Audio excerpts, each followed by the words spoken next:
Hello, everyone. I'm excited to be talking to Chloé LaCasse. She's a transgender woman, a filmmaker, a storyteller. She's an educator in one of our Yaymaker Speakers series. We've been enjoying working with her. We just chatted a little before, but Chloé, can you just share a little bit about yourself and what you're working on? Hey, Matt, how are you? Thank you for having me. I've been watching some of your videos over the last couple of months, and I was like waiting in line for my opportunity. So thanks so much for having me. I've been working, like everybody else from home. We're on a Zoom call today. So the brave new world, as it were, it yields a lot of freedom to kind of create your own schedules, but it is a little maddening at times. So I'm a really, outgoing, extroverted person. So, people and gatherings and things really, bring out the best in me. So, so as things are starting to open back up, and I've been really excited to start to get out again and meet friends and catch up and start to get back. I don't want to say back on the road. I certainly wasn't on tour prior to COVID, but like just more in-person speaking engagements. So, I've worked with the ACLU. I do a lot of advocacy here in New Hampshire. I live in the Concord area, and it's been phenomenal the last few years. So I'm really excited to really get back out from behind the camera here and out in person talking to folks. But so as things warm up, hopefully this summer, get out in front of some people with a microphone. There's no place I'd rather be. Nice. Well, we like working with you virtually, hybrid, or trying to get you some in-venue events. Absolutely. Trans, I mean, I know you do panels and speaking engagements where ask a trans person anything. Can you share just nuances of definitions or words of just the different trans? Yeah, sure. I think, I mean, the last 5 years, 10 years, there's been a really, really big arc of just, trans awareness, people going, what's that all about? When I was born in 72, I'll be 50 next year, which is really both exciting and frightening at the same time. But I came out in 2016.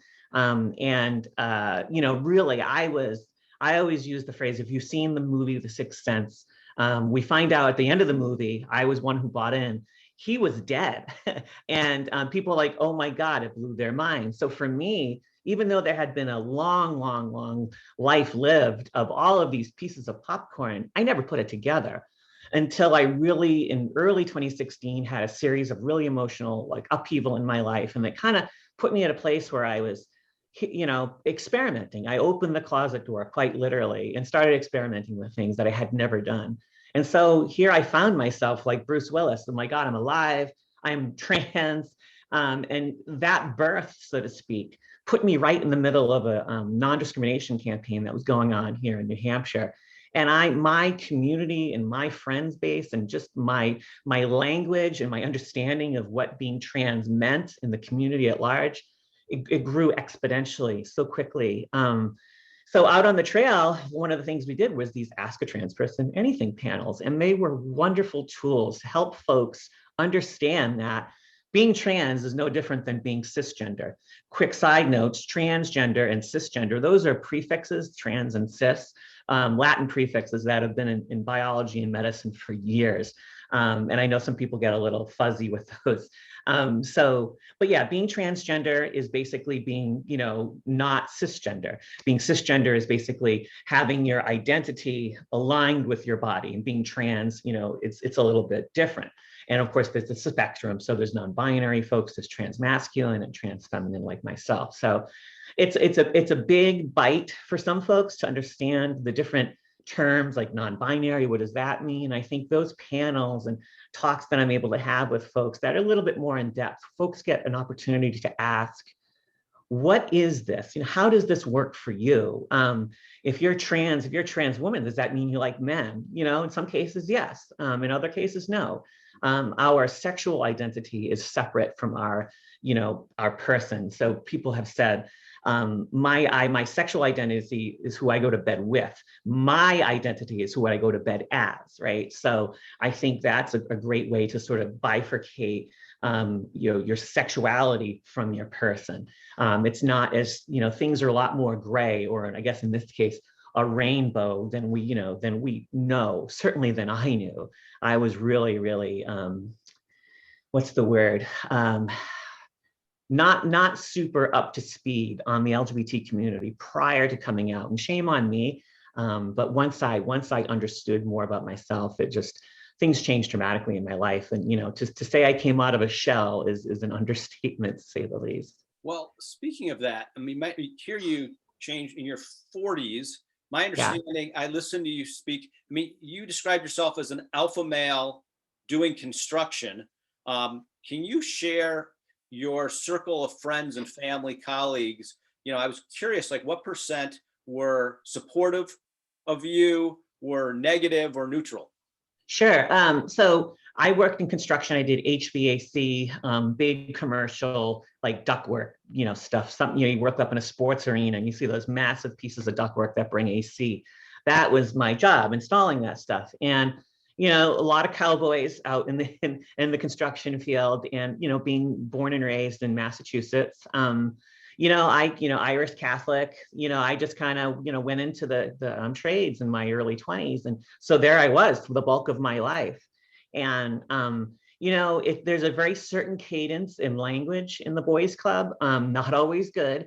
And so, have always been extroverted. I've always been very gregarious. And so my personality, and coupled with my, my love of language. I'm a huge Frasier fan. I still watch him in reruns, and just like language and words I've always loved. So people always just assumed I'm this college educated, I was a college educated rich boy who just decided to do, construction for fun or something. I don't know, but it was always a running joke. But in that world, wearing those big work boots and the Carhartt pants and everything else and the hard hat, you could never, like, people who know me now and met Chloe, didn't know me before coming out, cannot wrap their mind around it. And then the inverse is true as well. Folks who knew me as that could not necessarily, not everybody, some folks did, but a lot of people, you've been cast in a role. We as individuals are cast in roles. And unfortunately, that those roles become absolute for some people, and that's an immovable object.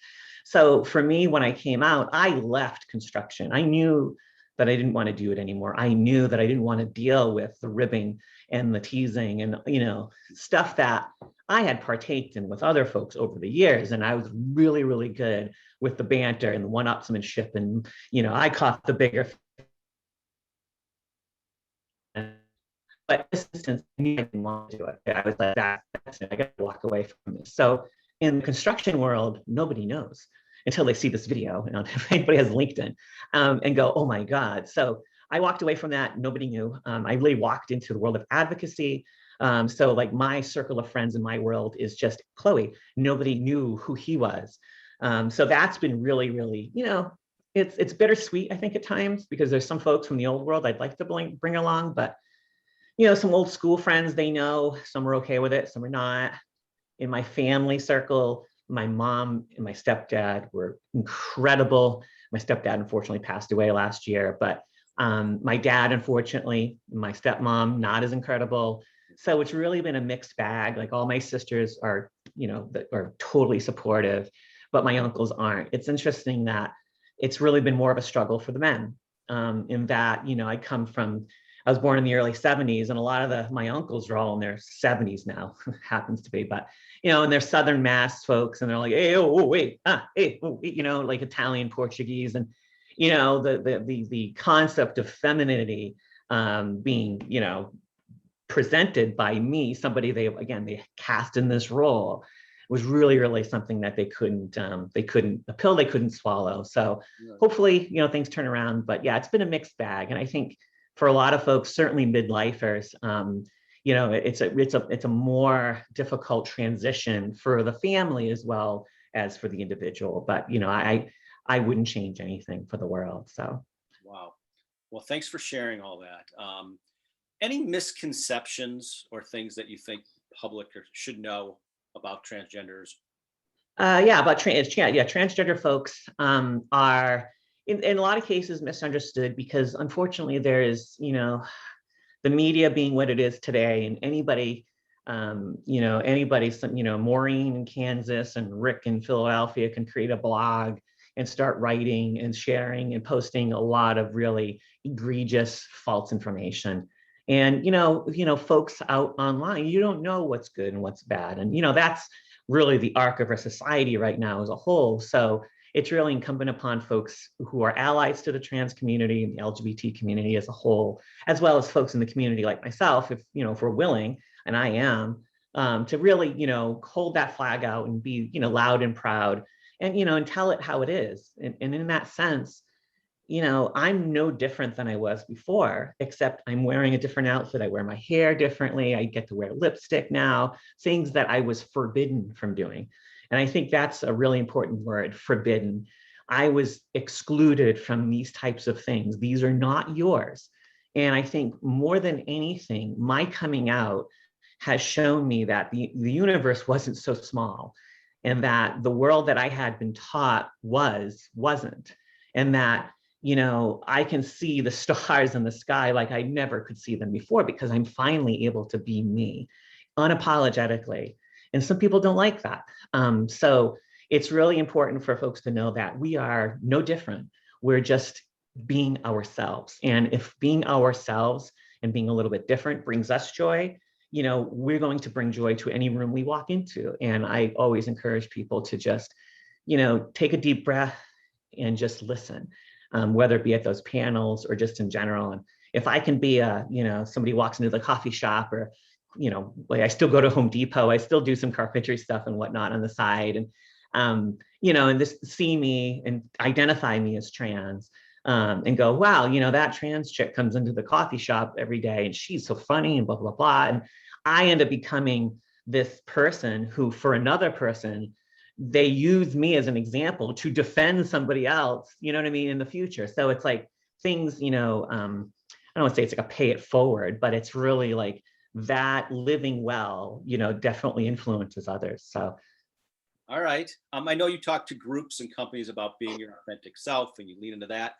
Any other advice? I guess my last question would be for companies, big and small, and if there's a difference on what they should be doing or could be doing from your perspective for their employees and customers to Yeah. be more inclusive or educate. Yeah, I think a lot of bigger companies are really, they're ahead of the curve. Obviously a lot of it's marketing and everything else. We see Pride months, Pride events over the last, COVID notwithstanding, over the last decade of there's, a lot of rainbow stuff branded with corporate logos. And, and sometimes those companies just, do that to get their name out there being associated as an ally, but really they're not being allies the rest of the year. They may still be donating money to, bad causes or bad politicians or, and I think really the proof is in the pudding, right? So I think, what these companies do, and there are, a lot of these larger Fortune 500 companies that are starting to do this, is really incorporating in their HR departments, mandates and, just like for any other employee, do's and don'ts, regulations. And, you need to create a peaceful and open workplace for everybody. This is a transition for everybody. So education for hiring managers is imperative. Having some just, working dialogue, somebody comes out, either you're interviewing a person who's trans, or you have somebody who comes out on the job while trans, of sort of how to handle it and working with the employee to make sure that it's best for them, and good for the company as well.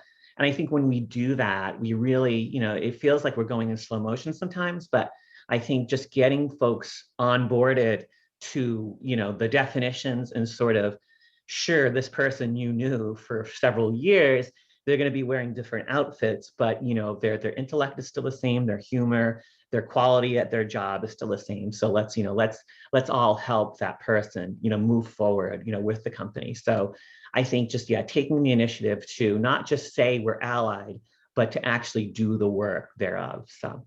Great. Well, Chloe, I really do appreciate your time. Oh, We thank you. really enjoy working with you as part of one of our speakers. And just, again, I just appreciate you sharing your journey yourself. And I look forward to continue talking with you. Thank you. Thank you. I can't wait to meet you in person finally. Yes, well, hopefully soon. So, all right, Hopefully Chloe, soon. well, have a great All right. rest of the week. We'll see you later. Have a good week. Bye.